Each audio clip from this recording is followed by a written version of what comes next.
बिस्मिल्लाहिर्रहमानिर्रहीम। सारे किसान भाइयों नूं ते मवेशी पाल भाइयों नूं अस्सलाम वालेकुम। ते तुसी देख रहे हैं अपना YouTube channel dairy and cattle farming.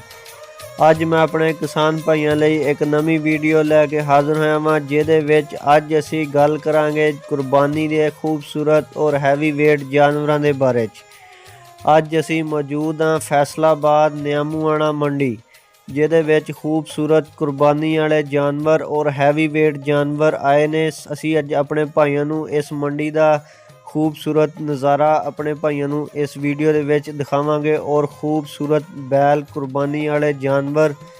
अगर मेरे भाइयों नूं साडी वीडियो अच्छी लगे, साडी वीडियो नूं लाइक करके ज़्यादा तो ज़्यादा शेयर करना और साडे चैनल नूं भी सबसक्राइब कर देना, ताकि हर नई आने वाली वीडियो मेरे भाइयों तक पहुँच सके।